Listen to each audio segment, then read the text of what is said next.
Hello everyone. Happy Wednesday. I hope everyone's had a great week and last couple days. If you are not new, welcome back. If you are new, welcome to the channel. Welcome to the party. Let's have some fun. It's been a couple days. I've been getting over a cold. Not the corona, but a cold. Definitely some circulating in the airs though. Or in the air, sorry, outside of corona, because the way everybody is getting sick, no. So I'm feeling better. I'm here. And I figured, we're wrapping up the year. It's been just a, oh God, type of year. But, movies and TV shows have kind of helped push things along this year. Some hit, some didn't. And I wanted to talk about my most memorable and least memorable Disney Plus shows. We have about 5 in total. And I didn't say, call it worst to best, because there's one show on here I didn't watch, and I just felt like it wouldn't have been fair to call it the worst, and I haven't watched it. So, yeah. But let's get started. Well, actually, before we get started, Google, you need to get it together. And what am I talking about? I went to search up, all the shows that came out this year because I didn't want to forget any. And I'm looking at the list that they gave me. Google, you need to do better, because this don't make no damn sense. How is it that you have Welcome to Earth under 2021 Marvel Cinematic Universe? This don't have shit to do with the MCU, but you don't have Captain America and the Winter Soldier, which was literally the second, I believe, Disney Plus show that came out that was involved with the MCU. I don't understand. You have the Mighty Ducks, Monsters at Work, Turner, and Hooch. What do any of these movies have to do with the MCU? Not a zip, zilch, zero. A mess. A mess. A fool. A fool. Anyhow, let's get started with the list. So number 5, Loki. This is the show I did not watch. It just didn't interest me. Loki does not interest me outside of the Avengers. Maybe even Thor, but Thor already is kind of boring for me. So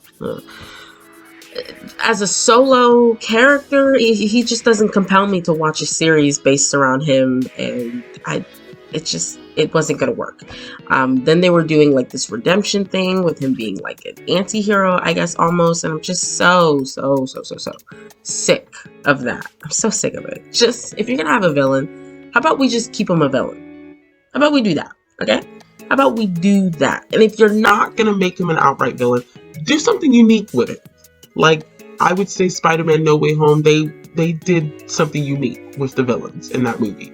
And even then, you still had villains who were straight out, period. Like, we don't need every villain to then become an anti-hero. I'm just so tired of that. But anyways, let's move on. Number 4,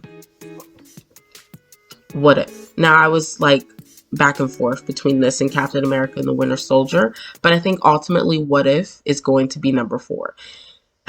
It started off all right. We had the Peggy thing, which was like, but episodes 2 and 3 were bangers. Then you had the zombie episode, banger.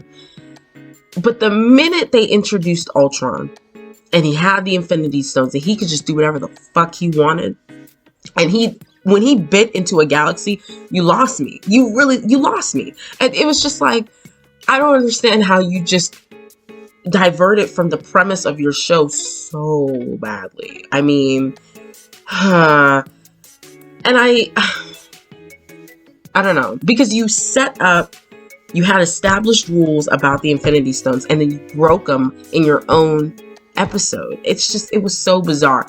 Then you had it where it was like an Avengers like team up at the end. No, it didn't need to be that. It did not. This was your chance to really just go outside the box. The whole premise of the show, what if?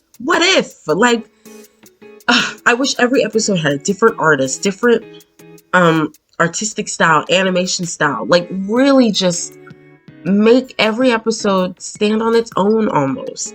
And then I guess if you want to make it all connect in season 2, fine. But I just feel like they didn't need to do that for season 1. And it kind of messed with my enjoyment of the show a little bit. I don't know. Like, then you had Killmonger and Ultron fighting for the Infinity Stones in the last episode. It was just a mess. The finale was no. They kind of dropped the ball as the series went forward, so it was a miss for me. Number 3, Captain America and the Winter Soldier. I thought this was a really good series. Kind of not too memorable outside of a couple key aspects. Isaiah Bradley, yes God. Elijah Bradley, yes God. Captain America, our new Captain America, Sam, yes. Bucky going through his whole process, his whole development, coming out of that mind control and really trying to find himself and really trying to heal and and correct his wrongs was great. I thought it was great. I just think the way that some things were handled, it was kind of I do like seeing how the blip affected our heroes on a more grounded level, because we see how the blip affected our heroes on a larger scale, like with WandaVision, but with Captain America and the Winter Soldier, it was grounded, it was more realistic, like Sam couldn't get alone and stuff like that. I really like that. And I don't know, it wasn't memorable really because the villain, horrible. Carly was just horrible. I don't even horrible. That whole thing with the army of super soldiers, I mean, they already did that in Captain America Civil War. They did it in that movie. That was like the whole mission, was to stop Zemo from creating a super soldier army. So, other than that, oh yeah, the US agent, I think he was fine. I liked him. And hopefully we see him again. Valentina, I just could not care less. I think they're setting up Dark Avengers or something like that, but the way they're doing it is just not, it's not seamless. I don't like it. Moving on. Number 2, WandaVision. WandaVision, first 4-5 episodes, amazing, absolutely amazing. The way they explored grief, yeah.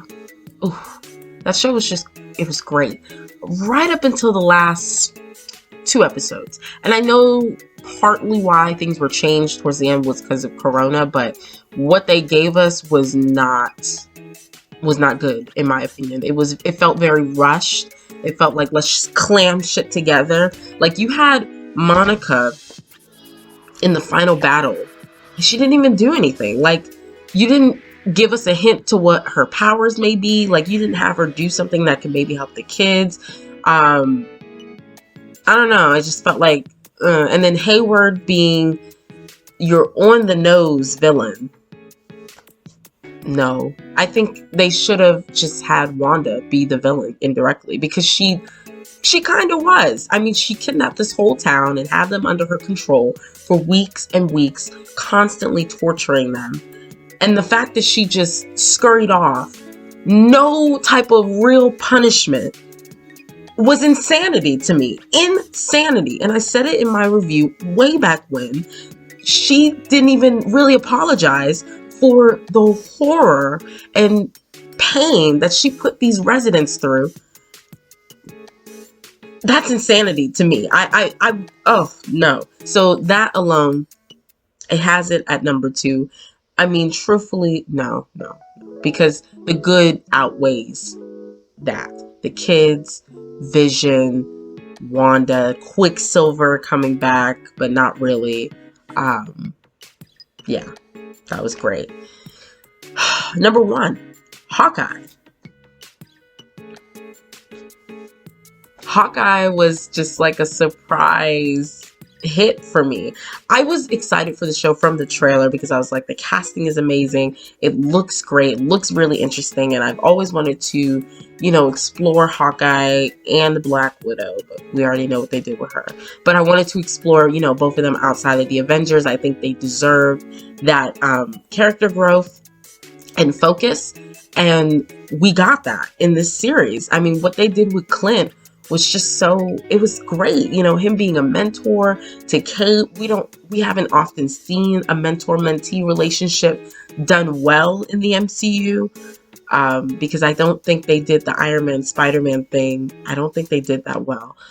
So to see it, and then it was done so seamlessly, and then Kate Bishop just Yelena stole the show. And then the action scenes.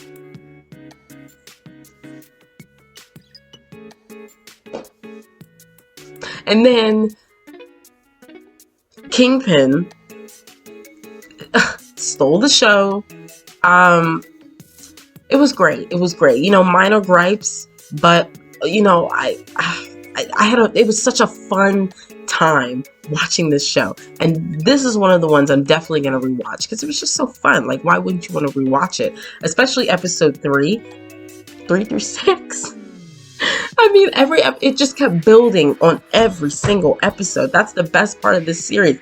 It was building, and it just got better and better and better, and it actually had a satisfying finale. Marvel finales don't usually hit, movie-wise and TV-wise. They don't typically hit. But this finale was great. It wrapped up the story quite nicely. It was a satisfying conclusion. Hawkeye passing off the mantle to Kate, who will be Hawkeye. So it was great all around.